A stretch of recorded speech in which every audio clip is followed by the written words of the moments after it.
this game. All right. Well, let's look at the film then. So the Seahawks win Sunday if. Bump, what would your answer be? The Seahawks win if they take care of the blitz. I've been saying it all week. The Atlanta Falcons are second in the league when it comes to blitz rate. They blitz about 35 to 37% of the time. You saw last week that when you showed a 7-man pressure, this offensive line was confused. Tough to do. And I gave the example of when I watch film, I'll sit there and I'll pause it and I'll look at the pressure that they're showing and look at it for 30 to 60 seconds and try to figure it all out. They don't have 30 to 60 seconds to figure it out. They got like 10 to 15 seconds to figure it out what they're going to do. And I'll probably get it right 7 out of 10 times. And that's me looking at it for 30 to 60 seconds. Yeah. It's so hard on that offensive line. So I think that's what it's about, because if the Atlanta Falcons are able to come out, get some pressure, cause some mistakes, run the football, there is a way that they can win this ball game. This is the NFL.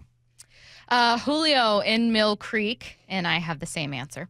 Julio says the Seahawks win Sunday if they run the ball effectively and often. This is the worst of Seattle's 5 remaining opponents against the run.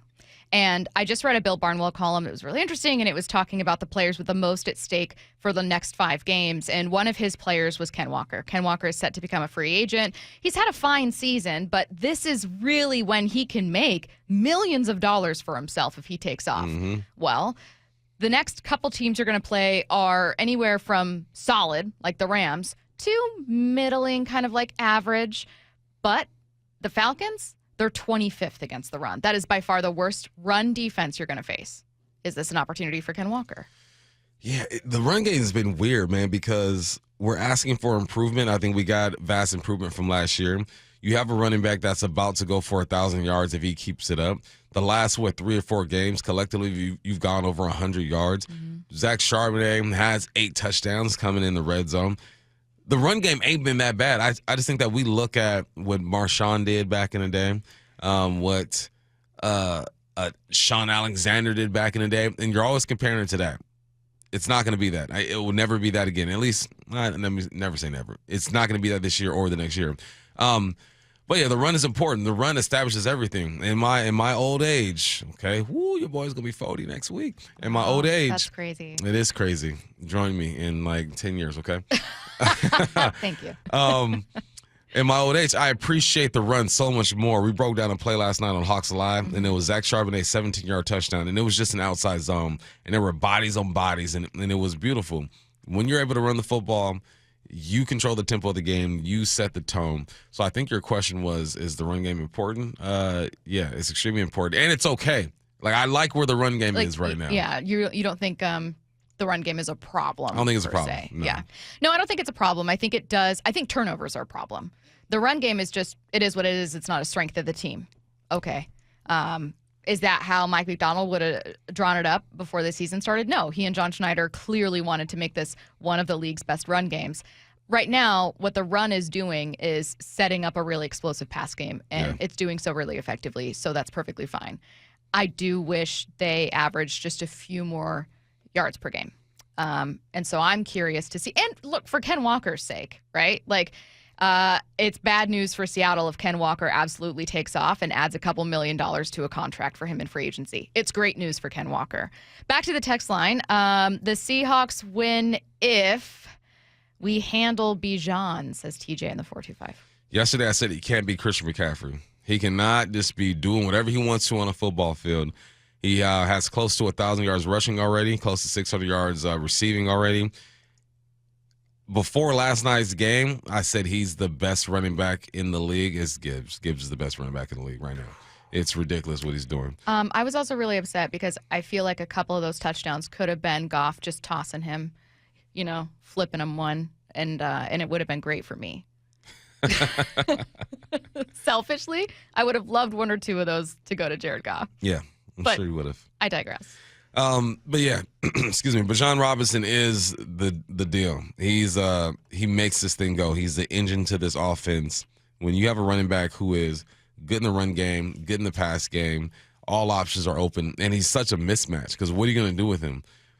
You're going to put a backer on him, put a safety on him. It's just he's such a tough matchup. When you have a running back who can do those things, it's difficult. The Seahawks win if Moses and Walla Walla says Anthony Bradford is a healthy scratch. You know what? I get it. I get the Anthony Bradford talk, okay? But he is our best option. I always come back to this. Do you trust Mike McDonald in his evaluation of players? Yes. If you do, then you have to look at Anthony Bradford and say, it is what it is. I'm gonna take the lumps as we grow and as we go. And when the season's over, we'll see if they bring somebody else in. But it is what it is at this point, man. It's Anthony Bradford is the best option. And when he's good, he is good. It's just when he's bad, people are on him on Instagram. I think that was kind of my reaction. So you won't need to worry about Anthony Bradford being a healthy scratch. He may be legitimately out in this one. We're going to wait to see, obviously, Mike McDonald's final injury updates in a press conference. It's around 2 p.m. on Fridays. And then, obviously, your inactives come out 90 minutes before game time. So early Sunday morning, you'll see those. But Anthony Bradford was a new addition. We already knew that he was dealing with an elbow injury coming out of last week's game against the Vikings, but assumed he was fine, and then he landed as a limited participant with a calf injury. So I think the calf injury is new. Again, we'll see. We'll hear what it is. But I completely agree with you. I saw a lot of people commenting, oh, great. This is great news. Not to pray for an injury, but whatever. But it's not great again, news. I think what you've got is not an A-plus player at a position, and that can be frustrating. It does not mean there's an A-plus player waiting in the wings, and a head coach and a coaching staff just doesn't see it, is what Bump's saying, and I couldn't agree more. Someone says they're going to use Leo to spy. You don't use your defensive lineman to spy running backs. You use your D-line to put pressure on the quarterback and to clog up gaps. You spy with your second and third levels. I just wanted to put that out there. Was that their answer to they win if they use Leo? No, because I said, all right, well, he's just such a tough matchup. Robinson. Okay. And they're like, going to use Leo to spy. You're not going to use your D-lineman to spy. What do you do to hold back Robinson? You peel with him with your edge rushers. Like, so when Uchenna, Mafe are getting upfield, if he were to swing, then you can peel with them.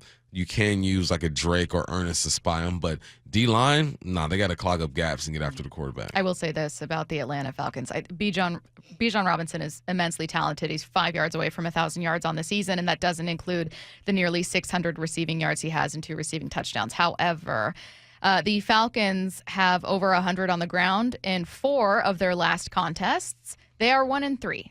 So this is a Falcons offense that's kind of, I don't know. Would you say when you look on tape, like directionless? Directionless. That's a critique that I was seeing from people. As far as the Falcons. I can see that because there's so much talent over there. And when we spoke to, who did we speak to yesterday? During Andy the huddle? Bunker. Yeah, and he's saying fans ain't even really worried about the Seahawks. They're talking about if the coach is going to be there or not. I'm like, you got to play a game this weekend. Like, They come said, on no, now. we don't. Focus. You got a game this weekend. But no, that's the state of the Atlanta Falcons because they were expected to compete for a division, and they have the talent to do it. But I like that directionless. Yeah. I like that. I have 2 more. From the 808, Seahawks win if they control the turnover ratio.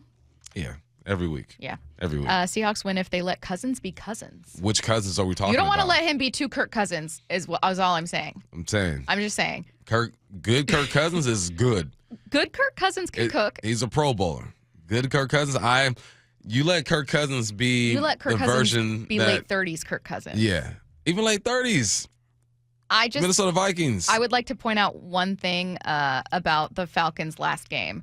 Look at their first half passing yards and their second half passing yards. Drastically more passing yards in the second half.